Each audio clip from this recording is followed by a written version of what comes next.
Les ondes de Limo. Osez la curiosité pour votre bien. Anne-Sandrine Di Girolamo.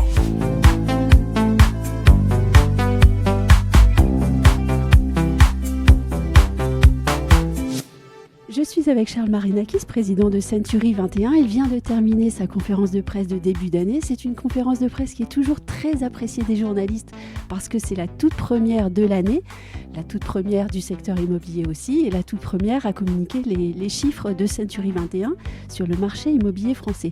Et justement, il va nous donner son analyse du marché immobilier en 2024 et les perspectives pour 2025. Bonjour Charles Marinakis. Bonjour Anne-Sandrine, merci d'être venue nous voir aujourd'hui. Bon, mais c'est un grand plaisir. Surprise, vous communiquez aujourd'hui sur une note positive, y compris pour l'année 2024. En 2024, le marché a retrouvé son équilibre ou un certain équilibre et c'est une nouvelle heureuse, mais au fond aussi un peu inattendue. En tout cas, à rebours de ce qui se dit souvent. Je vous l'accorde, c'est vrai que c'était... on n'avait pas appréhendé l'année 2024 avec finalement une performance positive au niveau des volumes pour le réseau Century 21 parce qu'on va surperformer le marché à plus 3%. On le doit essentiellement, soyons honnêtes, à la fin de l'année, qui a été une fin d'année extrêmement tonique. Vous savez, qui a bénéficié, et c'est la première fois qu'on se retrouvait dans cette situation-là, avec des taux d'intérêt qui avaient baissé pour la troisième fois, et puis des prix qui avaient été aussi maîtrisés à la baisse, vous l'avez vu, avec une décroissance assez marquée malgré tout des prix. Et puis la conjonction des deux a réouvert du pouvoir d'achat et a redonné de la tonicité à ce marché, tonicité dont on a su profiter, qu'on a, je crois, parfaitement bien appréhendé. Voilà. Donc c'est vrai que la fin d'année a un peu boosté ce marché-là.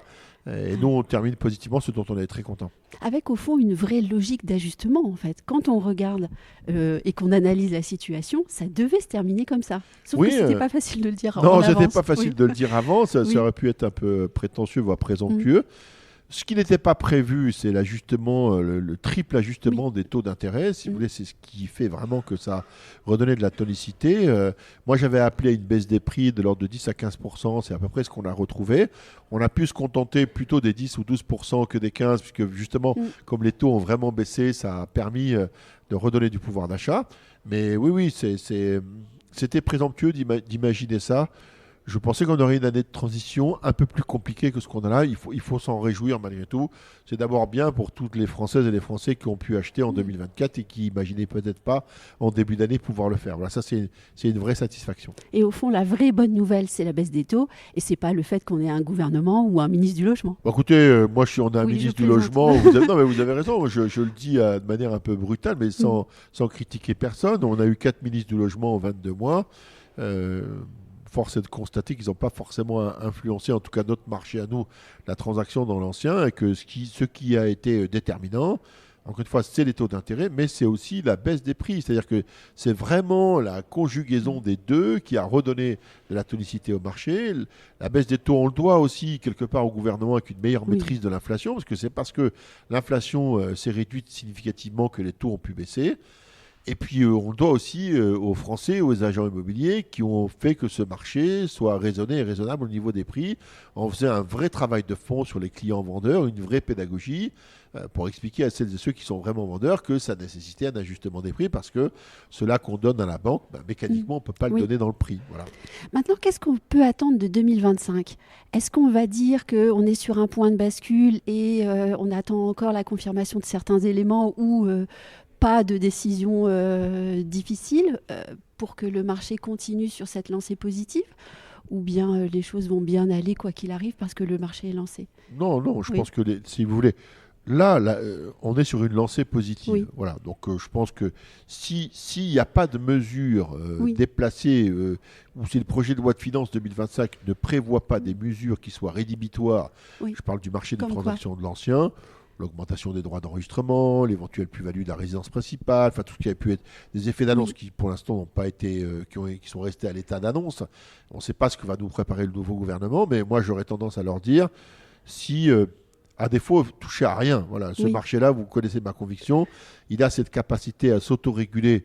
Il est, c'est vrai, sous la dépendance des taux d'intérêt, incontestablement, mais globalement, il a quand même cette capacité à s'autoréguler depuis la nuit des temps.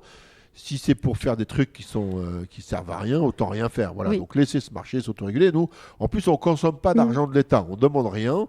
On ne demande pas d'aménagements fiscaux. On ne demande pas de faveurs. On ne demande pas de diminution d'impôts. Voilà. Donc on n'est pas consommateur d'argent public. pour une fois qu'il y a quelqu'un qui ne demande rien, qu'on laisse ce marché s'autoréguler. Voilà. Et s'il n'y a pas de catastrophe d'annonce, je pense qu'on va retrouver de la sérénité dans le marché de l'immobilier. On va retourner vers les 850 000 ventes. On va avoir un taux qui va se stabiliser. Si la Banque centrale baisse encore un petit peu, entre 2,75 et 3,25, aux alentours de 3%, c'est un bon taux. C'est bien pour le client, c'est bien pour les banques. Vous savez, il faut aussi que les banques... elles aient c'est une entreprise, envie, une banque. c'est une entreprise, il faut qu'elles aient envie, qu'elles aient un intérêt à prêter. Donc, il faut aussi qu'une banque à 3%, elle gagne sa vie, et c'est normal qu'elle gagne sa vie. À 3%, c'est digeste pour le client français, parce qu'avec de l'inflation à 1,6, 1,7, c'est tout à fait digeste. Avec l'augmentation des salaires, c'est aussi digeste. Voilà, donc c'est une vraie... Moi, je pense qu'on va revenir à un marché équilibré, pérenne et un peu de sérénité, ce serait bien si on pouvait avoir une année 2025 un peu fun, un peu avec de la sérénité, voilà. Sans trop de texte, parfois. Pas de texte. Pas de texte. Alors justement, il y a quand même un texte, je parle de la loi Le Meur. Au cours de cette conférence de presse, vous dites Airbnb a joué un rôle très inflationniste sur les prix de l'immobilier. Quel est votre sentiment sur le rôle que peut jouer Airbnb sur le logement en France ? Moi, je crois que malheureusement, le mal est fait. Je crois que la France est le deuxième pays au monde où il y a le plus grand nombre d'annonces sur le site Airbnb. Donc, si vous voulez, le mal est fait. Et je pense que la loi Le Meur, de ce point de vue-là, c'est un bon correctif. C'est-à-dire qu'en réalité, ça avait déséquilibré le marché, notamment dans les grandes agglomérations comme Paris, où en fait, si vous voulez, en sortant votre bien du parc locatif privé, vous le mettiez à l'abri de tous les dispositifs de mise en conformité de la décence locative, de la décence énergétique, et vous multipliez vos revenus, et j'ai dit par 4, quelqu'un m'a dit non, par 3. Qu'à cela tienne, par 3. Si c'est par 3, c'est par 3. Mais vous pouvez parfaitement bien comprendre que ça a déstabilisé le marché parce que là aussi, la philosophie originelle d'Airbnb, c'était de louer votre résidence principale. C'est-à-dire que quand vous n'êtes pas là, vous en profitez pendant 3 semaines, 4 semaines, vous louez. Voilà.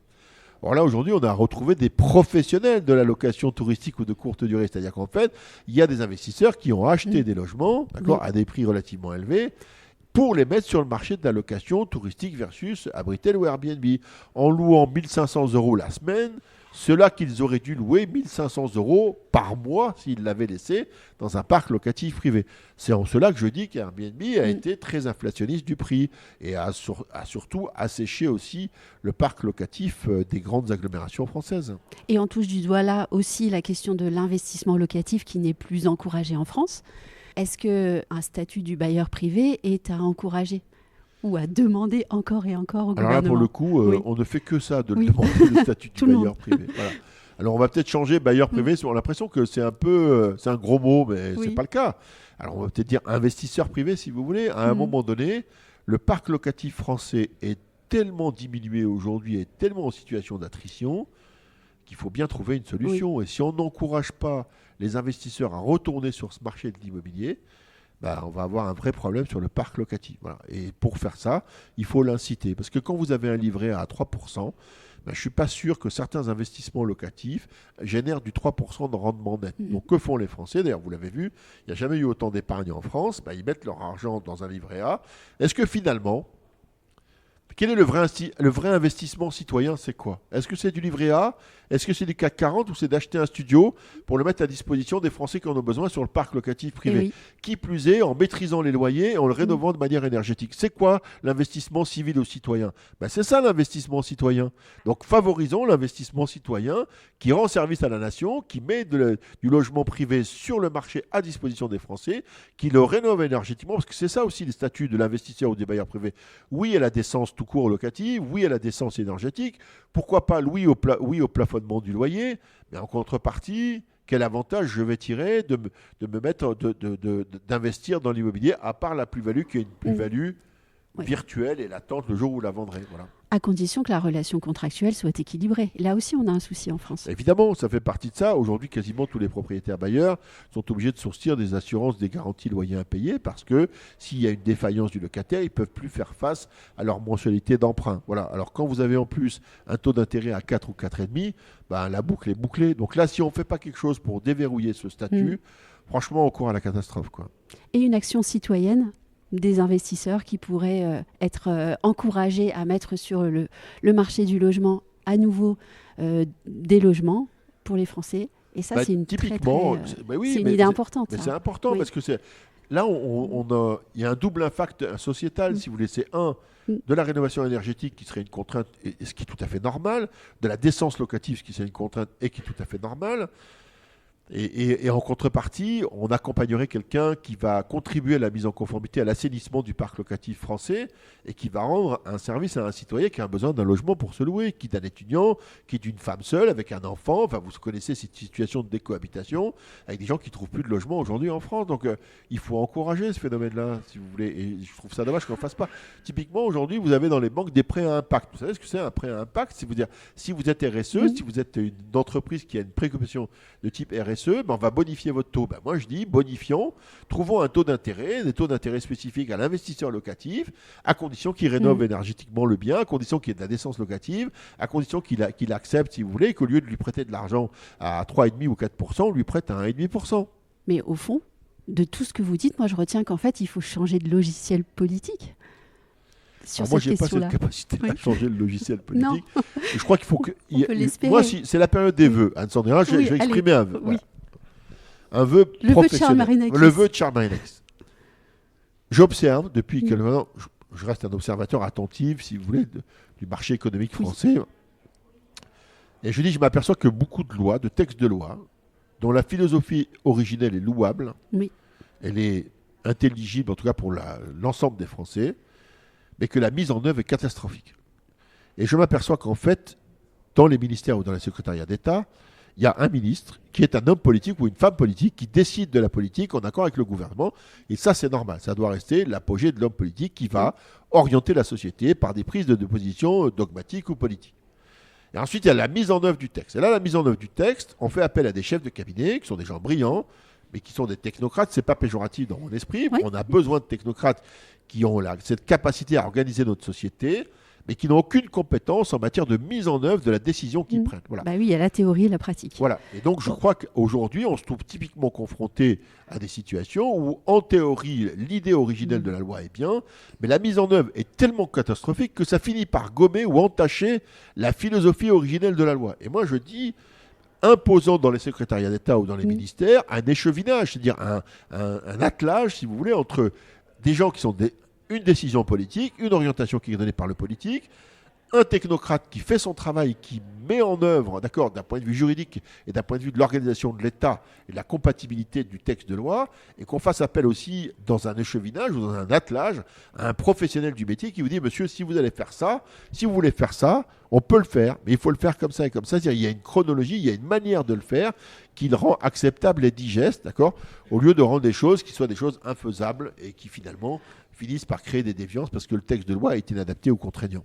Mais Charles, vous demandez là une révolution administrative, en fait. Mais oui, mais vous savez, quand Emmanuel Macron est arrivé à la présidence de la République en 2017, il avait évoqué la possibilité de faire de la place à la société civile dans le monde politique. On voit qu'il n'en est rien aujourd'hui, mais on voit les conséquences de ce que ça donne aussi. L'homme politique aujourd'hui ne peut pas se dispenser du pragmatisme, de la pratique des choses et de la manière, parce qu'au quotidien, c'est nous qui gérons les 130 000 propriétaires bailleurs qui nous font confiance, et c'est avec eux qu'on travaille au quotidien. Voilà, et il faut s'appuyer sur des gens dont c'est le métier, non pas pour changer. Moi, je ne revendique pas une modification de la loi. Je dis qu'elle est bonne dans son esprit. Je dis que la mise en œuvre est catastrophique et ça finit par entacher le côté positif du texte de loi. Mais allez, on retient de cette conférence de presse des choses extrêmement positives pour le marché de la transaction de l'ancien. Et ça, c'est déjà un grand point. Excellente nouvelle pour 2024. Le marché Centurin Infini surperforme le marché. Plus de 2,8%. Plus de 2,8%, une vraie tonicité. Le marché va faire moins 10, moins 14. Voilà, et je pense qu'encore une fois, on s'oriente, s'il n'y a pas de catastrophe juridique dans un projet de loi de finances qui serait contraire à nos intérêts, ou aux intérêts des Français d'ailleurs, on va s'acheminer vers un marché de 2025 qui sera un marché équilibré, voilà, raisonné, raisonnable, avec de la sérénité, qui va osciller aux alentours des 850 000 transactions, ce qui est un marché normal pour la société française. C'est 30,6 millions de résidences principales, ça va un taux de rotation aux alentours de 3%, ce qui est la norme, si vous voulez, chez nous.